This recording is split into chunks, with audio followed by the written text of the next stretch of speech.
Bonjour à tous, soyez les bienvenus pour le tirage de cette semaine qui commence le 25 septembre et qui nous amène jusqu'au dimanche 1er octobre.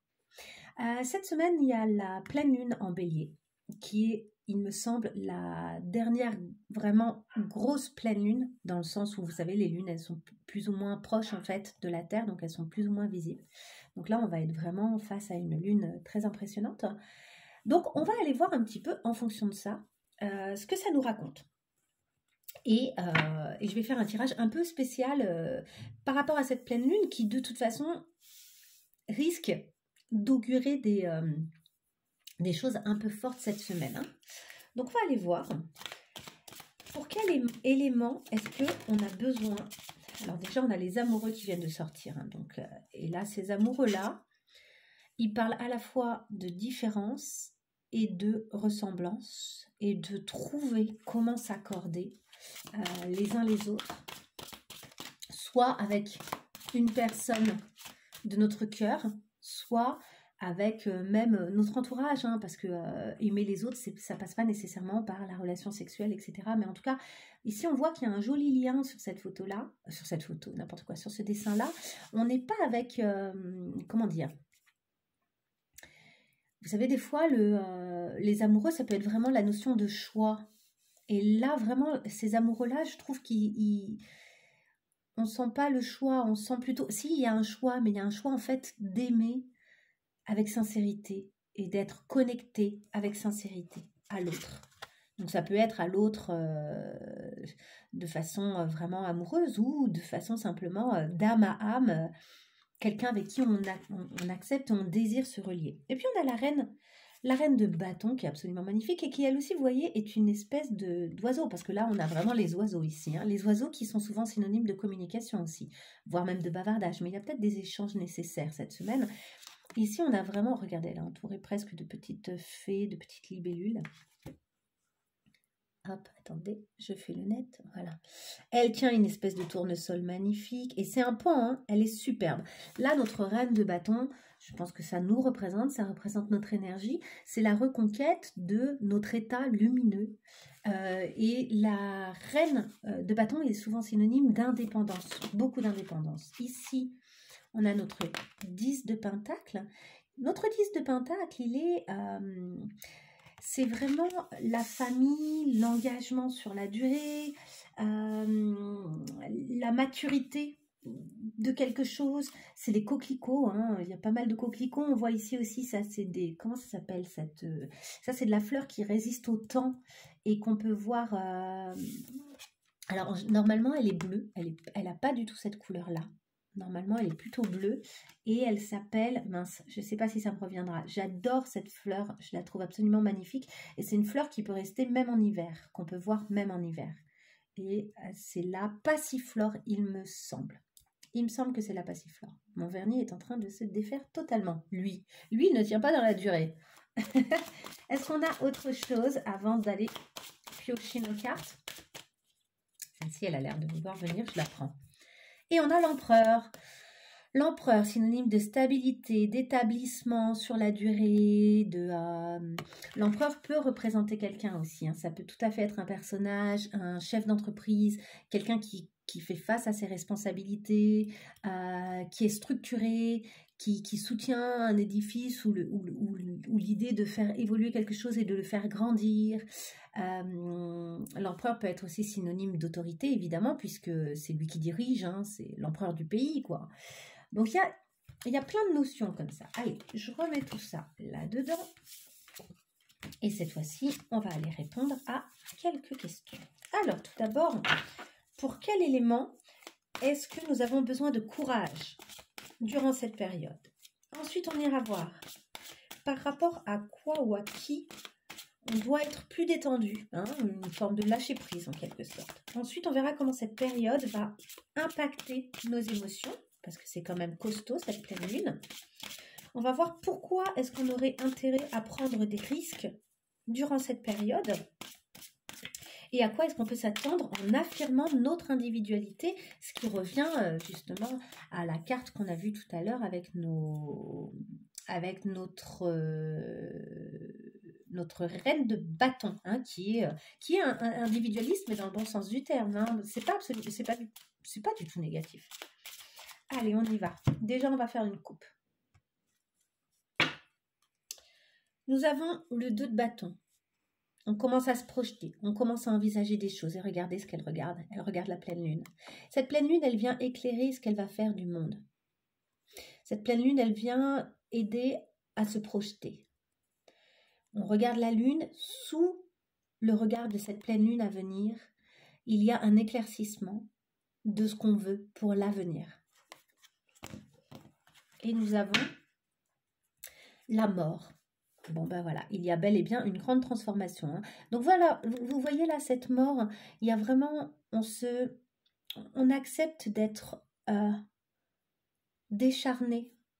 C'est-à-dire on accepte qu'une part de nous, donc ça peut même passer par le corps. Hein. Peut-être que certains auront le sentiment d'avoir peut-être des petites maladies, des petites choses qui vont, ou des manifestations physiques en tout cas, qui vont être assez claires et qui vont peut-être un petit manque de respiration. Ça me fait presque penser au Covid, cette carte. Mais à l'intérieur, une fois passé le cap du décharnement, si je puis dire, je ne sais pas si ce mot existe, hein, franchement, mais j'espère que vous voyez ce que je veux dire, c'est le fait de perdre sa chair, quoi.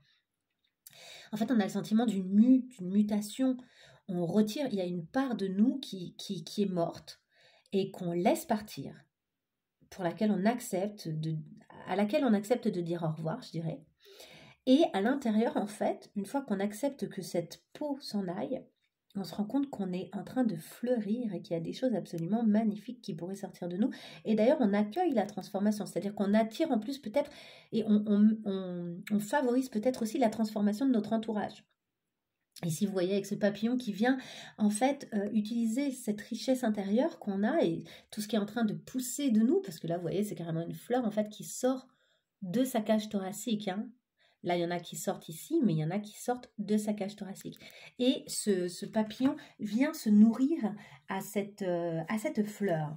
Alors, ce qui est très joli avec ça, c'est qu'en fait, je crois qu'on commence vraiment là à visualiser que la transformation va être hyper bonne pour nous. Que ce qu'on doit laisser partir va partir et que ce qui va naître sera bon. Je ne veux pas dire qu'il faut forcément se séparer, par exemple, je pense au couple. Je veux pas dire, enfin, il y a plein de choses en fait, ne nous méprenons pas, il ne s'agit pas d'un truc trop radical.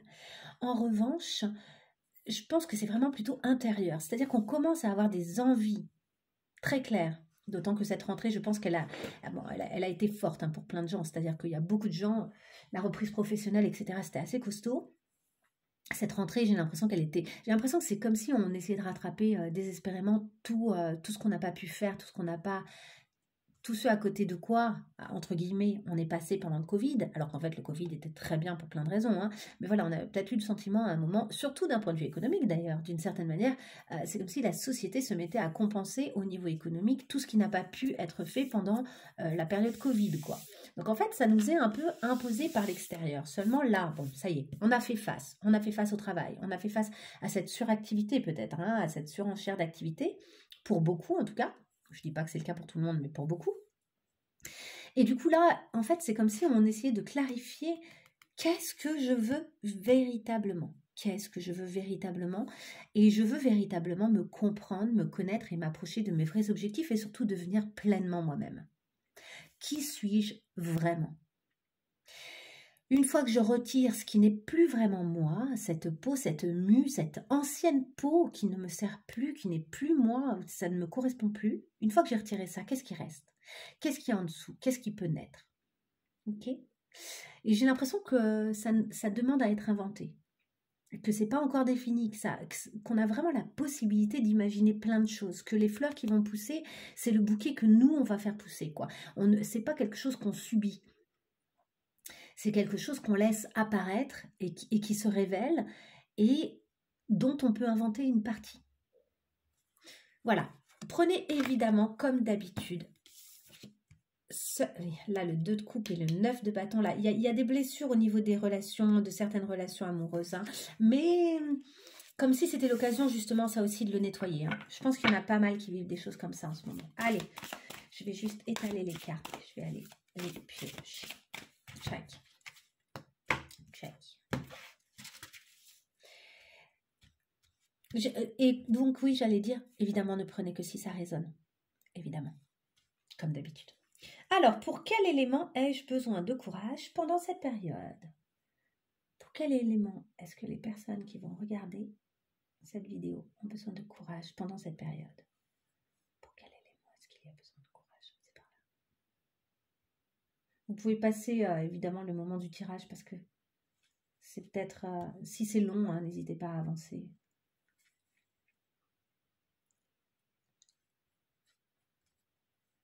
Voilà.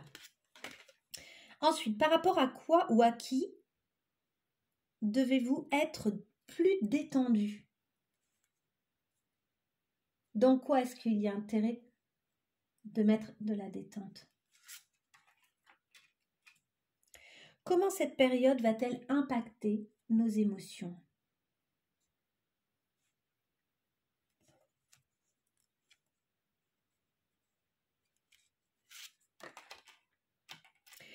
Pourquoi est-ce qu'on aurait intérêt à prendre des risques durant cette période?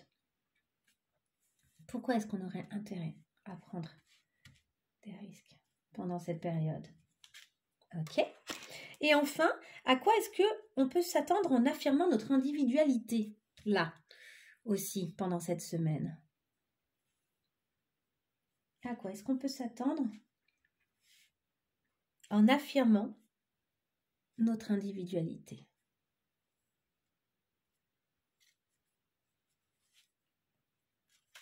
Elle est là. Ok, allez, on y va. Alors, ici, on a la 1 et la 2. Ici, il y a la 3, 4, 5. La 3. On va la mettre là, la 4. On va la mettre là et la 5. Je fais le tirage tel qu'il est montré dans le modèle que j'ai été chercher. Parce qu'à chaque fois, évidemment, hein, des fois, j'invente le tirage. Des fois, je vais puiser dans des livres. J'arrête pas. Je n'arrête pas de chercher de nouvelles choses. Je suis passionnée, c'est comme ça. Alors, pour quel élément avez-vous besoin de plus de courage durant cette période? Nous avons la force. Et oui, qui parle elle-même de courage. Donc là, c'est hyper redondant. C'est-à-dire, on vous dit, mais en fait, vous avez le courage, mais acceptez d'être aussi courageux que vous êtes en fait. En fait, vous êtes courageux, c'est quelque chose qui vous appartient. Il y a aussi cette idée d'une forme de maîtrise de soi. Il y a peut-être besoin d'être courageux au niveau de ne pas perdre notre sang-froid. Là, il y a quelque chose, notre nature sauvage, elle a peut-être envie de waouh, de sortir hyper forte. Hein, vous voyez, ce lion en nous, il a peut-être envie de s'exprimer. Et en fait, on a aussi notre capacité à l'intérieur de nous de maîtriser notre côté sauvage qui a envie de s'exprimer. Donc, il est peut-être intéressant, là, c'est là que notre courage doit intervenir. Avoir le courage de nous maîtriser.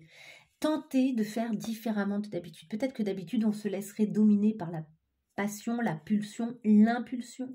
Là, on nous encourage à essayer de maîtriser cet aspect-là. Hein? Donc, et vous allez avoir besoin de courage pour ça. Ce n'est pas forcément quelque chose qui va être facile.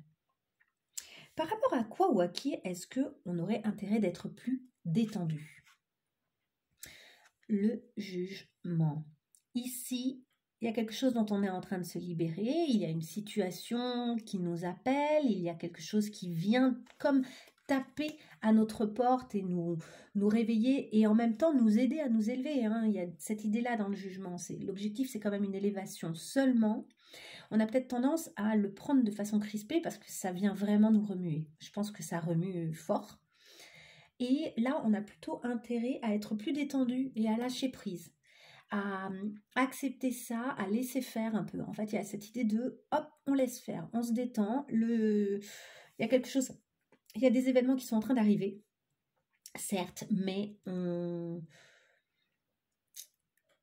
fait, je pense qu'on va avoir un bénéfice à ça.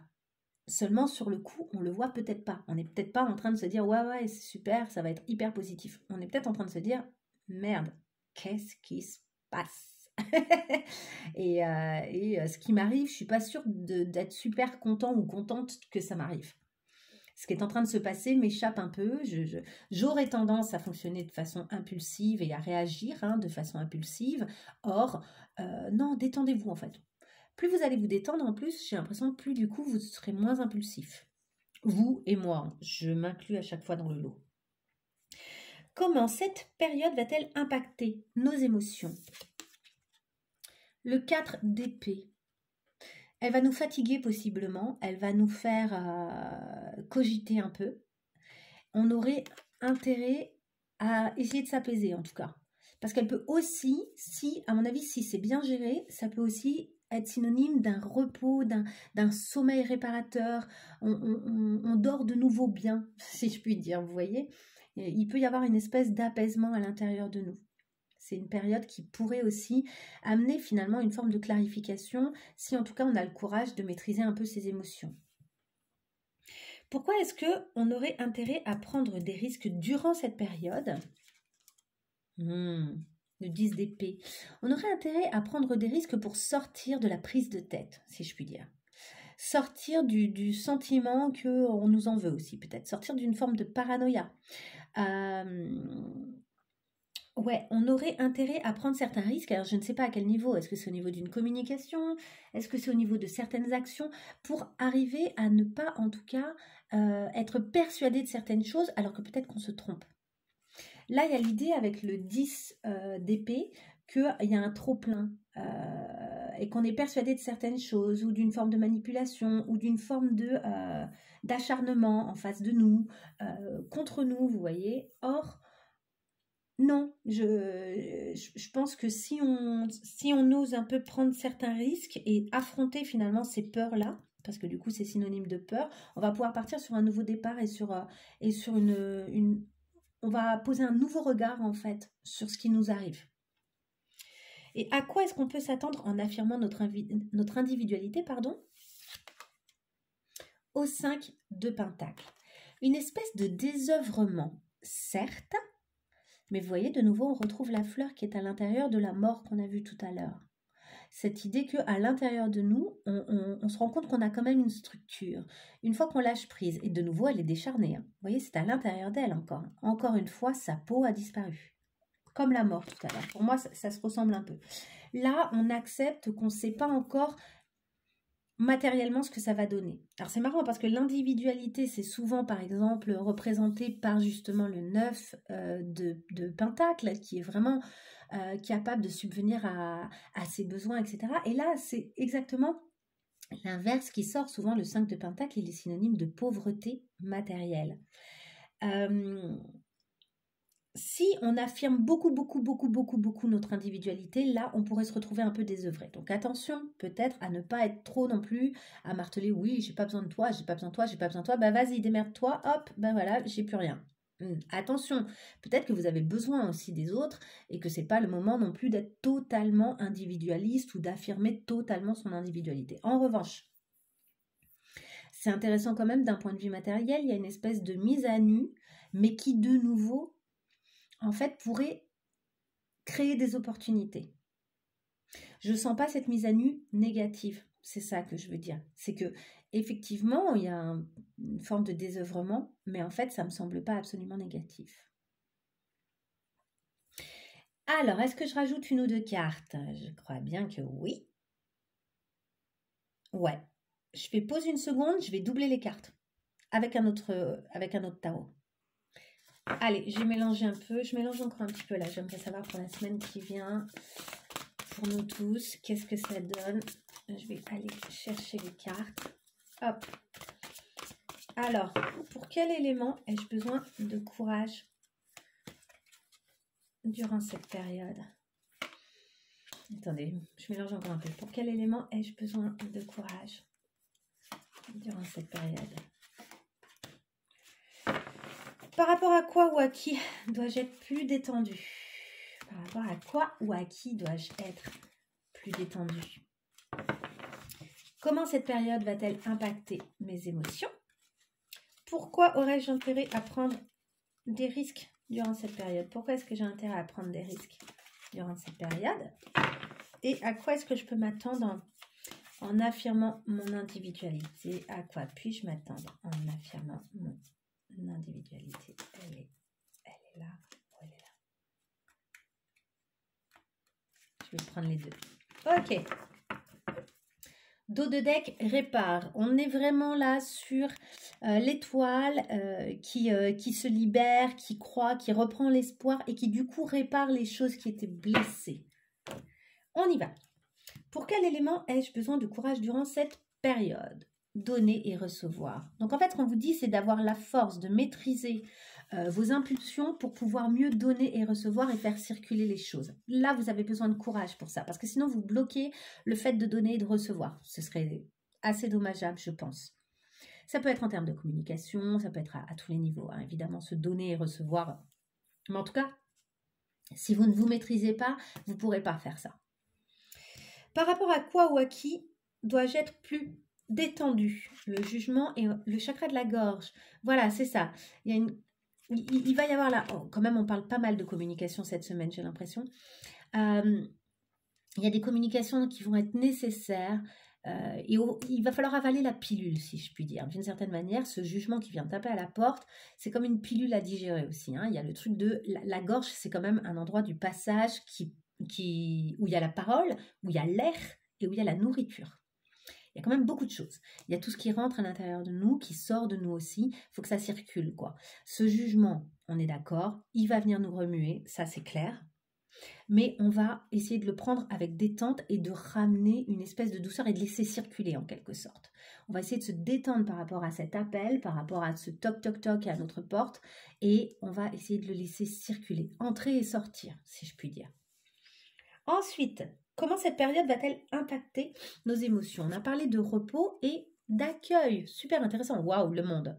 Bon, bah, c'est plutôt positif. Hein. La façon dont ça va vraiment impacter nos émotions, en fait, je nous sens assez serein. Entre cette jeune femme avec sa plume, là, donc il y a aussi la notion d'allègement, hein, là. Hein. D'allègement des émotions, en fait, parce que la lune est souvent synonyme d'émotion, de peur, etc. Là, on surfe sur nos peurs, en fait, dans le bon sens du terme, c'est-à-dire qu'on allège, c'est quelque chose qui est moins lourd et avec lequel on arrive à se reposer malgré tout.